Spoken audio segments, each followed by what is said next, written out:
একটা সুন্দর প্রশ্ন। আসসালামু আলাইকুম হুজুর, ফজরের নামাজের পর ঘুমানো কি উচিত নাকি সূর্য উঠার পর ঘুমাবেন? খুবই গুরুত্বপূর্ণ একটা প্রশ্ন। ফজরের নামাজের পরে রাসূল সাল্লাল্লাহু আলাইহি ওয়াসাল্লাম কখনো ঘুমান নাই। তিরমিজিতে একটা হাদিস আছে, আল্লাহ রাসূল বলছেন সকালের কাজে ডবল বারাকা। সকালের কাজে, গ্রামে যারা মাটি কাটে তাদেরকে জিজ্ঞেস করবেন, আপনারাও জানেন দুপুরের 3 ঘন্টা কাজ আর সকালে এই কথা কি ঠিক? এই কথা বলছেন মুহাম্মদুর রাসূলুল্লাহ সাল্লাল্লাহু আকিমিস সালাতা লিদুলুকিশ শামসি ইলা ওয়াসাকিল লাইলে ওয়া কুরআনাল ফাজর। ফজরের নামাজের পরে কোন নবী রাসূলরা ঘুমায় নাই। আর আমাদের ইমাম সাহেবরা কথা কন না কেন, আলেম ওলামাদেরকে নিয়ে যত প্রোগ্রাম করি ফজরের পরে দেহি হুজুররা বইয়া জুরাইতাছে। কি হয়েছে কয় ঘুমাইয়া অভ্যাস। ফজরের নামাজ পড়ে যায় ঘুম দেয়, ঘুমেতে উঠাইয়া মক্ত পড়ায়। উচিত না, ফজরের পরে ঘুমাবেন না। এটার জন্য দায়ী হইলেন দেরিতে ঘুমাতে যাওয়া। কখন ঘুমাতে যাওয়া? দেরিতে ঘুমাতে যাওয়া। দেরিতে ঘুমাতে যাওয়াটাই হলো অসুস্থতার কি মূল কারণ। সেজন্য আমি আপনাদেরকে অনুরোধ করব, ফজরের পরে ঘুমাবেন না। আল্লাহ বলছে ফজরের পরে কোরআন তেলাওয়াত করো, এটা বরকতময় সময়। আর রাসূল তিরমিজিতে বলেছেন ফজরের পরে কাজে কর্মে লাগো, এটাতে বরকত আছে। আগের দিনে লোকেরা হাল চাষ করতো কি দিয়া?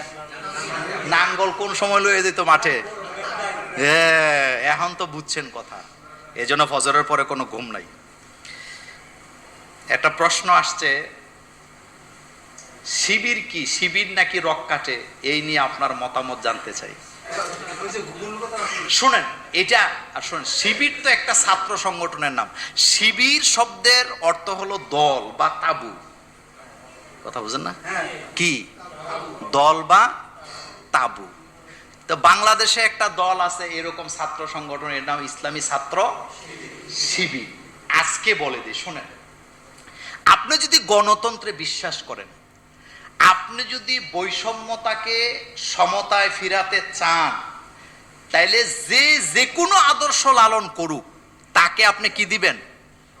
সম্মান দিবেন। তার কাছ থেকে কি করতে দিবেন। আমি আমার আল্লাহকে সাক্ষী রেখে আল্লাহর জাতের কসম করে বলি, আমার কাছে ছাত্র দল, ছাত্র শিবির, ছাত্র ইউনিয়ন, ছাত্র লীগ আলাদা কিছু নাই। কিন্তু সবাই যার যার আদর্শ নিয়ে মাঠে কাজ করো, কলেজে কাজ করো, ইউনিভার্সিটিতে কাজ করো। কেউ কারোরে হামলা দিও না, কেউ কারোরে মামলা দিও না, কেউ কারোরে দৌড়ানি দিও না, মারামারি করো না।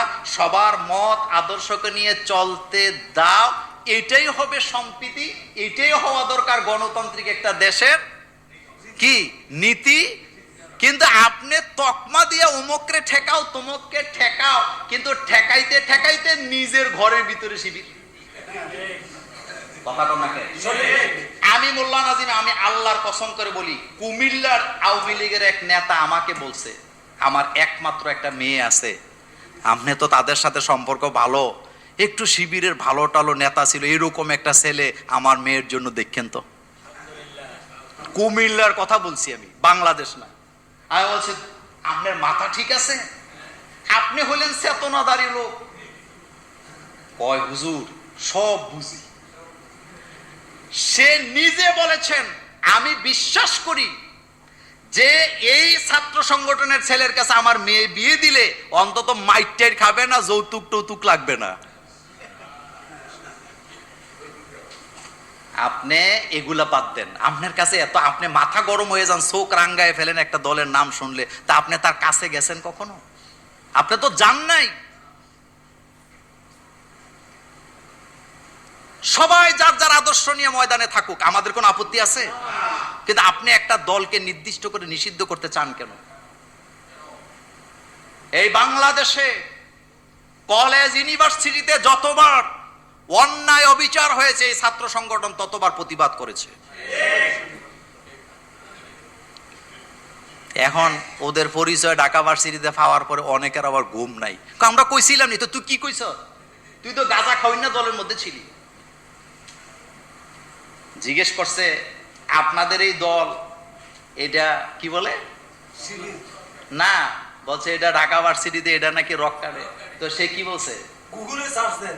দেখছেন, বলছে আপনারা গুগলে সার্চ দেন কার নাম আসে। তার মানে বোঝা গেল গুগলে সব পাওয়া যায়, যায় কি না? যাক, ওইটা বিষয়টা শোনেন, আমি বলি, ছাত্র শিবির এমন একটা সংগঠন যাদের সংগঠনের নীতিমালা আছে তাহাজ্জুদ বাধ্যতামূলক, 5 ওয়াক্ত নামাজ জামাতের সাথে বাধ্যতামূলক, লেখাপড়ায় পাঠ্যসূচি বাধ্যতামূলক 6 ঘন্টা লেখাপড়া। সবচেয়ে বড় যেই জিনিসটা, এই সংগঠনের কোন ছেলেরা মেয়েদেরকে প্রাইভেট পড়াইতে পারে না, নিষেধ। কথা বুঝেন নাই? কি নিষেধ? আর রেজাল্ট ভালো হবে না খারাপ হবে? আর কিছু বললাম না, তবে আমি কিন্তু দলকে প্রমোট করি না। আপনারা জানতে চাইছেন, আমি শুধু ব্যাখ্যা দিছি, নাকি আর কিছু বলছি? আমি কোনো বিরুদ্ধে কিছু বলছি যে অমুকটা খারাপ তমুকটা ভালো? যারা দেখছেন, যাদের ছেলে এই জায়গায় গেছে, আপনি কিন্তু নিশ্চিত ঘুমান যে আমার পুত যাই করুক অন্তত মাইয়া ফ্রেন্ডে ডিস্টার্ব করবে না, অন্তত বিড়ি সিগারেট। আমি আপনাকে বলি, গত 16 বছরে আমি বললাম না যে আপনাকে চ্যালেঞ্জ করলাম, গত 16 বছরে গোয়েন্দা বিভাগ, পুলিশ বিভাগ, এনএসআই যত সদস্য আছে, একটা শিবিরের ছেলে একটা সিগারেট খাইছে একটা প্রমাণ দিতে পারে নাই। ভবিষ্যতে পারবে? ভবিষ্যতে পারবে?